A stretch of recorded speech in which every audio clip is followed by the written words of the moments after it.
Okey, kita masuk 5.3 pantulan gelombang. Okey, so ni agak panjang juga subtopik ni.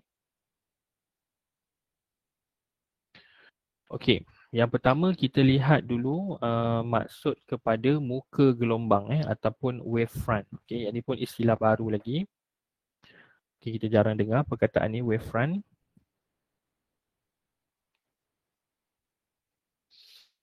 Okey, jadi maksud kepada wavefront adalah garis yang menyambungkan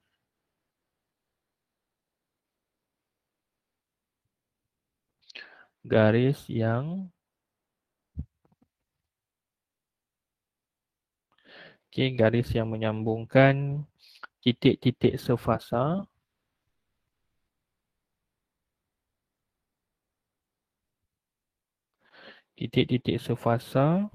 dalam suatu gelombang.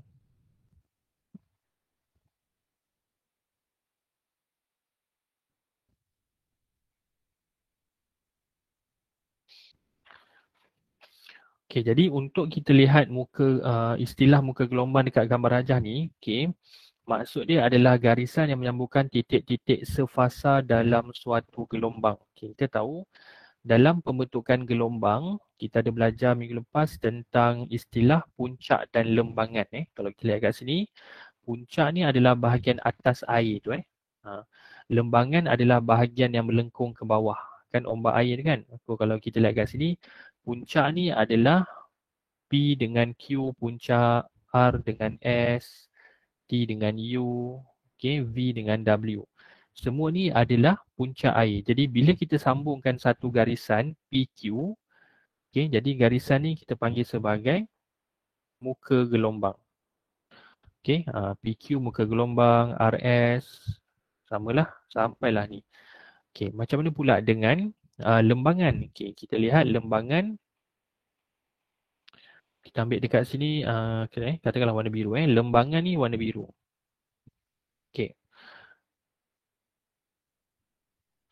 Jadi garisan yang menghubungkan lembangan dengan lembangan belah sana, yang ni pun kita panggil sebagai muka gelombang juga. Yang warna biru muda ni ataupun warna purple muda ni, ini adalah lembangan, iaitu muka gelombang yang bersambung daripada lembangan dengan lembangan. Yang warna kuning adalah muka gelombang daripada bahagian puncak. Ni muka gelombang daripada bahagian puncak. Boleh macam tu. So jadi istilah muka gelombang tu adalah garisan yang menyambungkan sama ada puncak dengan puncak ataupun lembangan dengan lembangan. So itulah. Cuma garisan tu kita tak nampak secara direct pada gelombang air. Dia dalam bentuk lukisan je lah, kita lukis. Itu nama dia muka gelombang, wavefront. Kalau kita tengok dekat buku teks untuk gambar yang lebih cantik lah. Untuk muka gelombang, macam ni lah. Bahagian puncak A dengan B kita sambungkan jadi muka gelombang, C dengan D pun sama jadi muka muka gelombang. So yang bawah ni pun antara lembangan, yang ni dengan yang ni pun sebenarnya ada muka gelombang juga. Ni pun sama juga muka gelombang. Okey. Sekarang kita tengok balik modul. Sekarang macam mana pembentukan imej oleh puncak dan lembangan untuk gelombang air.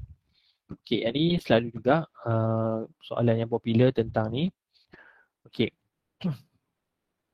So dekat sini kita tahu bahagian puncak ni adalah bahagian yang air yang atas, lembangan bahagian air yang belah bawah ni lah yang melengkung ke bawah. Melengkung ke atas tu puncak.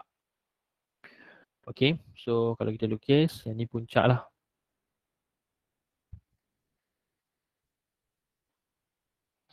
Yang ni lembangan.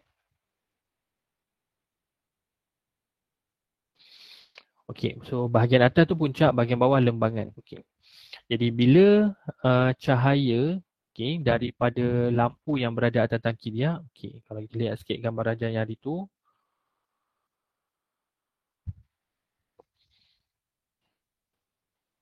Yang ni So dekat bahagian atas tangki dia ada lampu. Lampu ni cahaya daripada lampu tu akan menyuluh air dalam tangki dia, and then corak yang terbentuk daripada pembiasan air tu disebabkan oleh skrin putih dekat bawah ni. So kita akan lihat corak pembiasan ataupun corak cahaya lampu tu terbentuk pada skrin putih dekat bawah tangki dia. So yang kita nak lukis tu yang dekat skrin putih bawah tu lah.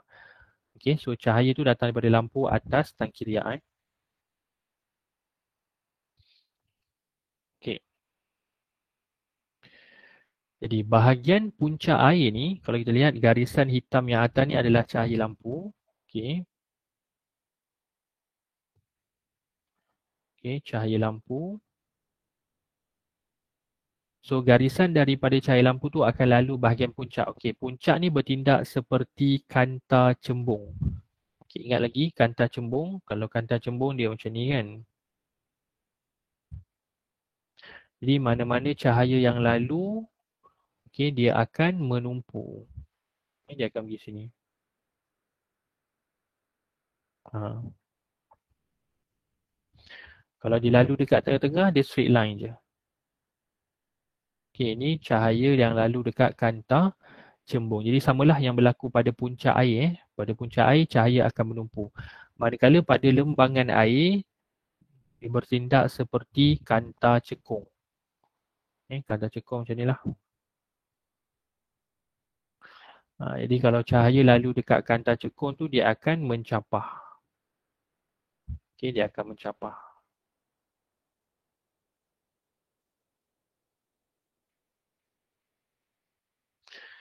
Jadi kita lukis dulu untuk puncak. Yang paling senang kita lukis dia yang tengah-tengah ni. Yang tengah-tengah ni dia akan straight line je.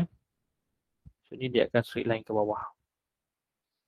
Yang lembangan pun sama. Yang tengah-tengah lembangan, kita straight line yang bawah ni je. Kita ambil contoh yang ni lah. Yang ni dengan yang ni. Dia straight line je. So seterusnya puncak yang kedua ni, cahaya akan terus je ke bawah. Lembangan terus je ke bawah. Ni puncak terus je ke bawah. Kemudian kita buat start balik pada belah kiri yang puncak tu. Jadi kat sini dia dah lalu bukan yang tengah-tengah. So dia akan menumpu lah, dia seperti kanta cembung. So dia akan menumpu ke sini.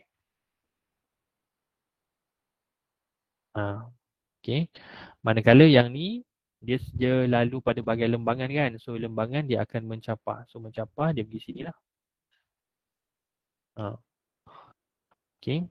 So ni kita padam balik yang tulisan lembangan ni. Yang ni tulisan puncak kita. Tulis balik. So yang ni sama juga. Dia daripada lembangan dia akan mencapah, dia pergi ke belah kanan ni. Yang ni daripada puncak dia menumpu ke sini. So macam itulah pattern dia. Ni menumpu, yang ni mencapah. Yang ni mencapah, yang ni menumpu. So kita lengkapkan anak panah dia.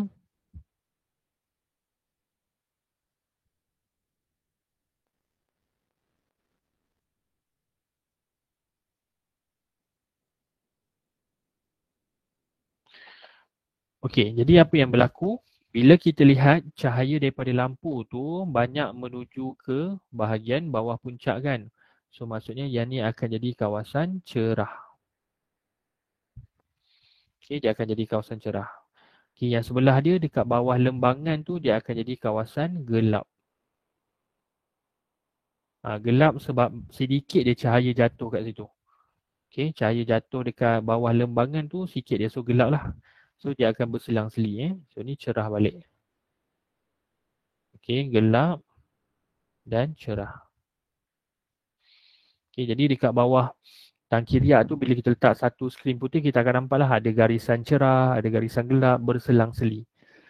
Di mana corak yang terbentuk tu kita boleh kira dia punya panjang gelombang, iaitu kalau kita ambil daripada cerah sehingga cerah.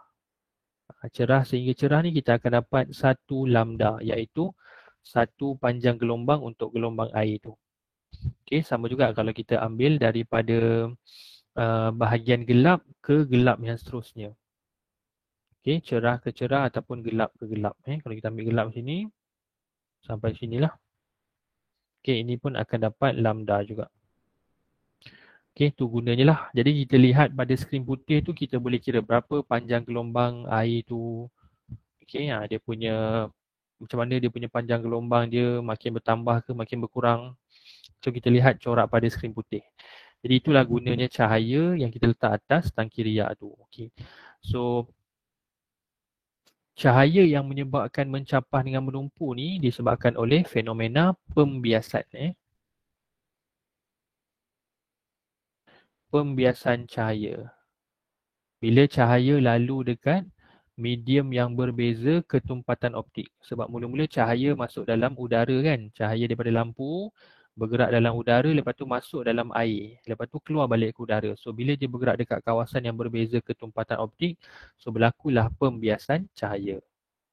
Okay, jadi pembiasan mencapah dengan menumpu tu berdasarkan bentuk air yang beralun ataupun ombak air tu, corak air yang beralun pada tangki riak tu. Okay, itu dia punya reason dia lah. Okay. Kemudian kita lihat pula bentuk-bentuk gelombang yang akan terhasil pada tangki riak. Okay, so kita ada dua je bentuk gelombang yang kita boleh hasilkan dekat tangki riak. Yang pertama gelombang satah. Satah ni bermaksud gelombang tu, muka gelombang tu dalam keadaan lurus. Yang ni. Ni dah dia punya garisan ni, garisan yang terbentuk ni, corak yang straight ni, ini adalah muka gelombang. Muka gelombang lurus. Okay, muka gelombang lurus ataupun muka gelombang satah boleh juga. So yang sebelah kanan, bila kita letakkan penggetar pada tangki riak tu adalah pencelup sfera. Maksudnya vibrator tu ataupun penggetar tu berbentuk sfera, jadi dia akan menghasilkan gelombang membulat. Jadi gelombang yang terhasil tu bentuk bulatan. Muka gelombang dia dalam bentuk bulatan. Okay, yang ni kita boleh tengok kalau macam kita celup jari. Okay, kalau kamu dekat baldi ke, letakkan baldi air, kamu cuba celupkan jari kamu. So celupan jari kamu tu ibarat seperti pencelup sfera. So dia akan menghasilkan gelombang membulat. Kalau gelombang satah ni mungkin susah sikit lah nak buat kan. Kita boleh ambil pembaris ke ataupun kita ambil batang penyapu yang panjang ke. So kita tolak dalam air tu kan secara mendatar. So dia akan jadi gelombang satah.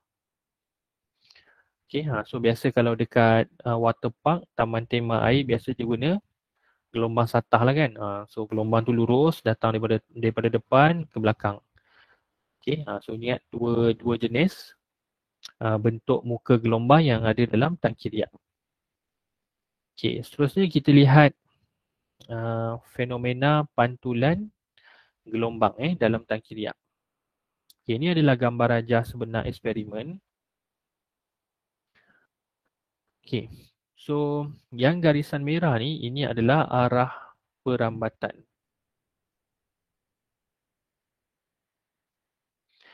Okay, kemudian ada satu kat sini muka gelombang 7. Muka gelombang 7 ni maksudnya muka gelombang yang datang ke arah pemantul. So dalam tangki riak tu kita letak pemantul. So jadi bila gelombang tu datang daripada belah kiri, so dia ni lah daripada belah kiri menuju ke arah pemantul. Okay, di mana muka gelombang ni dia mesti berserenjang dengan arah perambatan. Yang ni.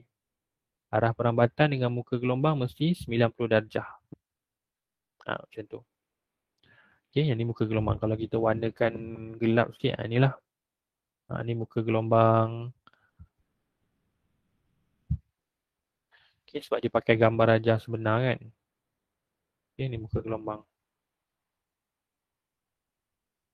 Okay, biru tu. Okay, biru muka gelombang. Yang warna garisan merah tu adalah arah perambatan. Okay. So, bila terkena pada pemantul satah, okay, jadi maksudnya air tu tak boleh lepas ke sinilah. Air tu tak boleh lepas ke belah sini.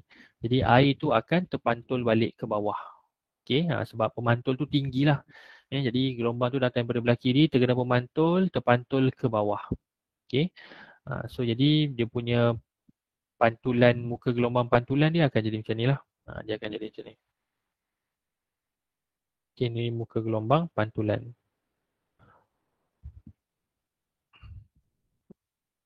Okay, sama juga muka gelombang pantulan dengan arah perambatan selepas pantulan mesti berserenjang 90 darjah.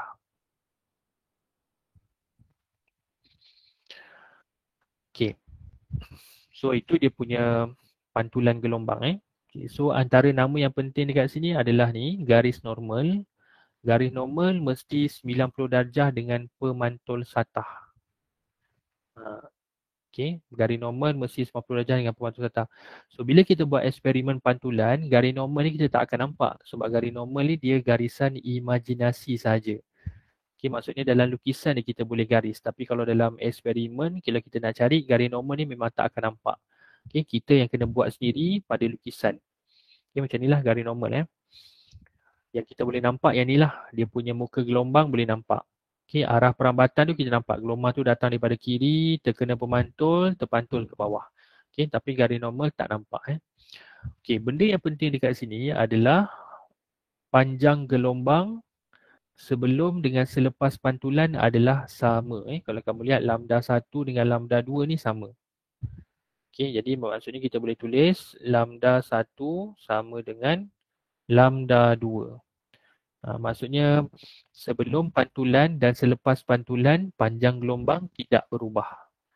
Okay, kalau sebelum pantulan panjang gelombang ni 2 cm, selepas pantulan pun 2 cm juga. Okay, jadi kita lihat kat sini perkara yang terlibat dalam pantulan gelombang. Yang pertama kita boleh tulis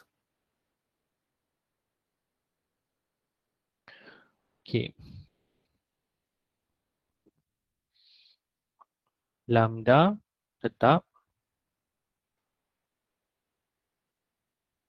frekuensi tetap dan juga laju tetap. Jadi kat sini kita ada belajar kan dalam asas gelombang iaitu V sama dengan F darab dengan lambda. Jadi bila panjang gelombang dan frekuensi tak berubah menyebabkan laju gelombang pun tak berubah.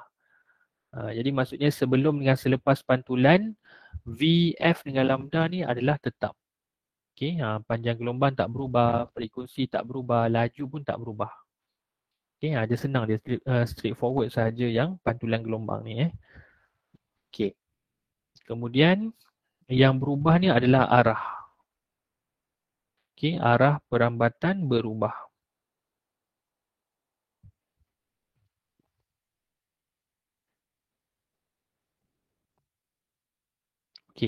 Apa yang macam mana boleh berubah? Sebab kalau kita lihat dekat sini, mula-mula gelombang tu merambat daripada belah kiri daripada belah kiri menuju ke pemantul satah, lepas tu terpantul ke bawah. So itu dinamakan arah perambatan berubah. Sebab dia mula-mula daripada kiri ke kanan, terkena pemantul, terpantul ke bawah. So nama dia arah perambatan berubah. Daripada kiri nak ke kanan, lepas tu dia ke bawah pula. Itu kita panggil arah perambatan berubah.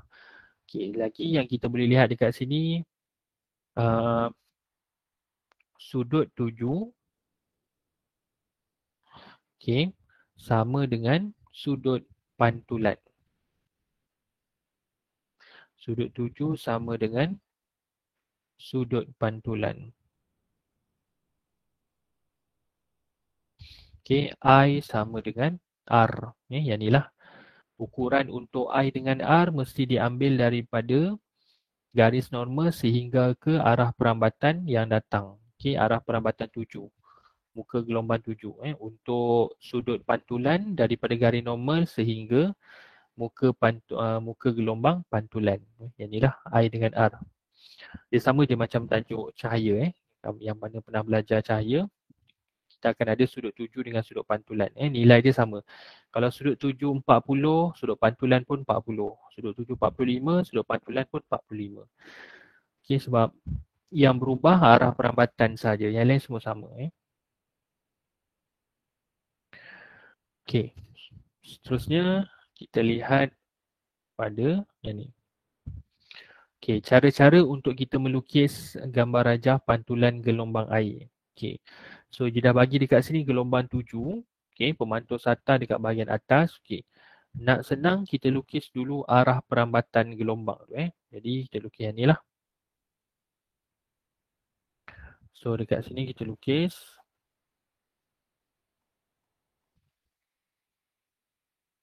Okay, so ini adalah arah perambatan dia. Kemudian kita bina satu garis normal. Garis normal mesti berserenjang dengan pemantul satah. Okay, inilah garis normal warna hijau ni. Okay, kemudian antara garis normal. Okay, garis normal. Okay, antara garis normal dengan arah perambatan gelombang 7 akan terhasilnya sudut 7. Okay, ini adalah I. Okay, so dalam pantulan I dengan R mestilah sama. So gelombang 7 tadi tu dia akan terpantul ke sini. Okay, so kalau kita dapat ukur betul-betul lagi elok lah ataupun kita agak mesti nampak I dengan R tu sama So dekat sini pula akan terhasilnya R. Okay, iaitu sudut pantulan. I dengan R mesti sama. Okay, kemudian kita kena lukis muka gelombang pantulan iaitu yang ni lah. Dia mesti berserenjang dengan perambatan selepas pantulan Okay, mesti nampak lah dia pantulan tu.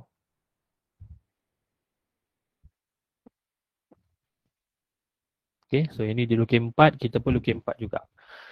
Okay, mesti nampak lah. Okay, seloknya pakai pembarisan baru nampak lurus. Okay, so yang ni kita boleh kira yang ni sebagai lambda 1.